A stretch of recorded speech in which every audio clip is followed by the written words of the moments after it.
नमस्कार और the deep dive में आपका स्वागत है। आज हमारे पास एक ऐसी कहानी है जो भक्ति और विश्वास के एकदम जड़ों को छू लेती है।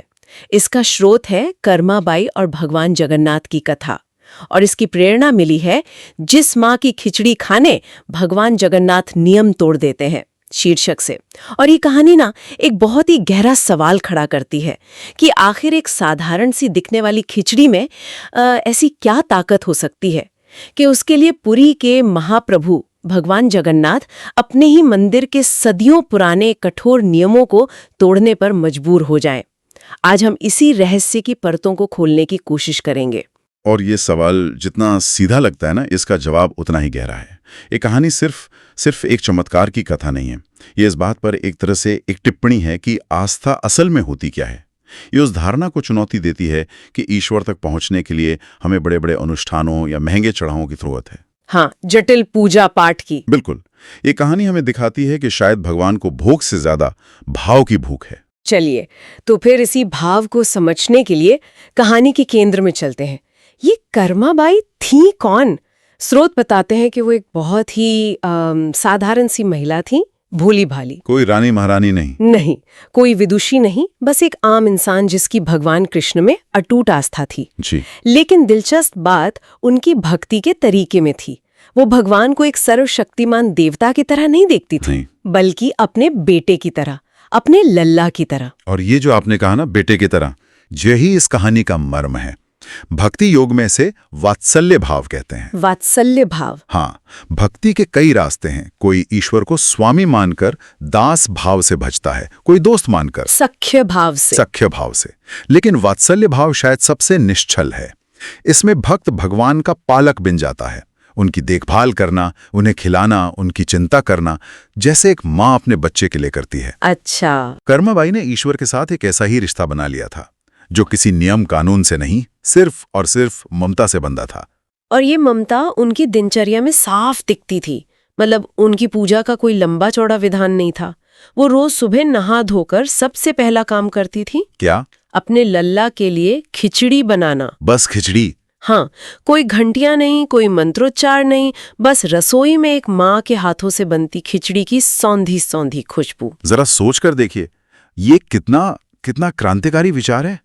एक तरफ भव्य मंदिरों में भगवान को जगाने के लिए शंख और नगाड़े बज रहे हैं, संस्कृत के श्लोक पढ़े जा रहे हैं, और दूसरी तरफ एक छोटे से घर में कर्माबाई बस खिचड़ी की महक से अपने भगवान को बुला रही हैं। ये तो दो अलग अलग दुनियाएं हो गईं। बिल्कुल। और भोग लगाने का तरीका तो और भी प्यारा था। वो बस कृष्ण की मूर्ति के सामने खिचड़ी की कटोरी रखकर बैठ जाती और एक बच्चे की तरह मनुहार करती, लल्ला आजा खा ले, और तब तक इंतजार करती जब तक उन्हें ये एहसास न हो जाए कि उनके लल्ले का पेट भर गया है। उसके बाद ही वो प्रसाद के रूप में खुद कुछ खाती थी। और यहीं से कहानी में वो मोड़ आता है जो तर्क से परे है। कहते हैं कि पुरी में विराजमान भगवान जगन्नाथ खुद अदृश्य रूप में कर्माबाई के पास आकर वो खिचड़ी खाते थे। हर रोज। यहीं पर खिचड़ी का जो प्रतीकवाद है उसे समझना बहुत जरूरी है। खिचड़ी क्या है? चावल दाल से बना सबसे सादा, सबसे विनम्र भोजन। सही बात है। अब इसकी तुलना जगन्नाथ मंदिर के प्रसिद्ध 56 भोग से कीजिए। 56 तरह के शाही पकवान। हाँ, मैंने सुना उसके बारे में। जिन्हें बनाने में दर्जनों पुजारी लगते हैं। शुद्धता के सैकड़ों नियमों का पालन होता है और एक तय समय पर ही भगवान को अर्पित किया जाता है। तो एक तरफ 56 भोग की वो भव्यता और दूसरी तरफ एक कटोरी खिचड़ी की सादगी। ये तो जमीन आसमान का फर्क है। मतलब ये बात गली ही नहीं उतरती कि कोई 56 भोग छोड़कर खिचड़ी खाने क्यों आएगा। यही तो इस कहानी की खूबसूरती है। ये हमें सोचने पर मजबूर करती है कि हम मूल्य किस चीज को देते हैं। क्या भगवान को व्यंजनों की संख्या से मतलब है, या उस प्रेम से जो उन व्यंजनों में मिलाया गया है? कर्माबाई की खिचड़ी में दुनिया की सबसे कीमती सामग्री मिली थी, एक माँ की निश्चल ममता। वाह। 56 भोग एक स्थापित परंपरा का प्रदर्शन था, जबकि खिचड़ी एक व्यक्तिगत गहरे प्रेम का इजहार थी। तो भगवान ने खिचड़ी चुनकर यह संदेश दिया कि उनके लिए रिश्ते की गहराई रस्मों की भव्यता से कहीं ज्यादा मायने रखती है। और इस गहरे रिश्ते का असर हजारों किलोमीटर दूर पुरी के मंदिर में दिख रहा था, जिसने वहां के पुजारियों को सख्ते में डाल दिया था। बिल्कुल। उन्होंने एक अजीब बात नोट करनी शुरू की। अक्सर जब सुबह मंदिर के मुख्य दरवाजे खोले जाते तो महाभोग चढ़ाने से भी पहले भगवान जगन्नाथ की मूर्ति के मुख पर क्या खिचड़ी के कुछ दाने लगे मिलते थे। आप उन पुजारियों की हालत सोचिए। जगन्नाथ मंदिर अपनी सदियों पुरानी कठोर परंपराओं के लिए जाना जाता है। हर चीज का एक समय, एक तरीका तय है। कौन भगवान को भोग लगाएगा, कैसे लगाएगा, किस समय लगाएगा, सब कुछ तय है। ये सब नियम पत्थर की लकीर हैं। और अचानक उन्हें दिख रहा है कि कोई उन सारे नियमों को तोड़कर उनसे भी पहले भगवान तक पहुंच रहा है। ये तो किसी भी व्यवस्था के लिए एक सीधी चुनौती थी। वो हैरान परेशान थे, आखिर कौन है ये जो मंदिर के सुरक्षा घेरे और परंपराओं को लांघकर भगवान को भोग लगा रहा है। ये रहस्य उन्हें खाए जा रहा था। लेकिन एक मिनट, यहाँ एक सवाल मेरे मन में आ रहा है। पूछिए। क्या हम ये कह सकते हैं कि मंदिर के नियम कानून या 56 भोग जैसी परंपराएं गलत है? उनका भी तो कोई महत्व होगा, है ना? मंदिर के नियम, अनुष्ठान और परंपराएं ये भक्ति को व्यक्त करने का एक सामूहिक और अनुशासित तरीका है। वो एक समुदाय को एक साथ लाते हैं, एक ढांचा प्रदान करते हैं और हजारों लोगों की आस्था को एक दिशा देते हैं। अच्छा। 56 भोग सिर्फ भोजन नहीं है, वो उस पूरे क्षेत्र की श्रद्धा, समृद्धि और कला का प्रतीक है। तो वो अपनी जगह बिल्कुल महत्वपूर्ण है, वो एक रास्ता है। तो फिर समस्या कहाँ है? समस्या तब होती है जब हम रास्ते को ही मंजिल मान लेते हैं, जब नियम और रस्में उस भावना से ज्यादा जरूरी हो जाती हैं जिसके लिए वो बनाए गए थे। कर्माबाई की कहानी ये नहीं कहती कि नियम व्यर्थ हैं, वो ये दिखाती है कि अगर भक्ति सच्ची और गहरी हो तो वो नियमों के बंधन से परे है। भगवान ने पुजारियों के भोग को अस्वीकार नहीं किया, उन्होंने बस ये दिखाया कि एक भक्त का निश्चल प्रेम किसी भी समय सारणी या प्रोटोकॉल से ऊपर है। मतलब वो नियमों से नहीं, प्रेम से बंधे हैं। बिल्कुल, वो प्रेम से बंधे हैं। वाह, यानी नियम समाज के लिए है और प्रेम आत्मा का सीधा संवाद है। तो फिर पुजारियों तक ये सच पहुंचा कैसे, ये रहस्य खुला कैसे?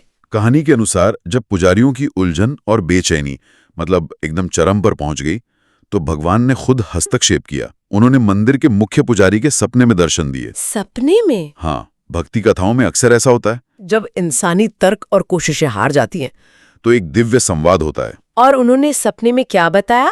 भगवान ने पुजारी को बताया कि दूर एक गांव में मेरी एक भक्त है कर्माबाई। वो मुझे अपना बेटा मानकर रोज सुबह प्रेम से खिचड़ी खिलाती है। उसका वो भोला प्रेम में टाल नहीं पाता और इसीलिए मंदिर का भोग ग्रहण करने से पहले मैं उसकी खिचड़ी खाने चला जाता हूँ। अच्छा। और कहा, ये जो मेरे मुख पर दाने देखते हो, ये उसी के प्रेम का प्रसाद है। इस रहस्य उद्घाटन के बाद ही दुनिया को कर्माबाई की भक्ति की गहराई का पता चला। अगर हम इसे बड़े परिप्रेक्ष्य में देखें, हाँ बिल्कुल, तो ये कहानी उस पूरे भक्ति आंदोलन की आत्मा को दर्शाती है जो उस दौर में भारत में चल रहा था, है ना? बिल्कुल सही पकड़ा आपने। भक्ति आंदोलन का मूल विचार ही यही था कि ईश्वर तक पहुंचने के लिए आपको किसी बिचौलिए, किसी पंडित या किसी जटिल संस्कृत ज्ञान की जरूरत नहीं है।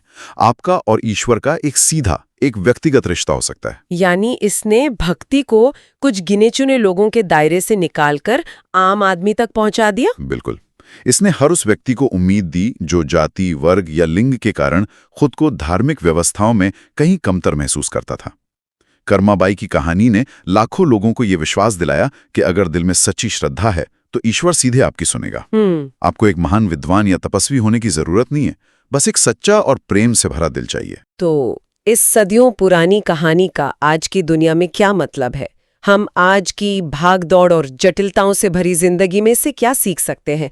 मुझे लगता है कि ये हमें हमारे इरादों की याद दिलाती है कि हम जो भी काम कर रहे हैं, चाहे जो भी, उसके पीछे की नीयत क्या है। आपने बहुत सही शब्द पकड़ा, नियत, या जिसे हम सिंसेरिटी कह सकते हैं।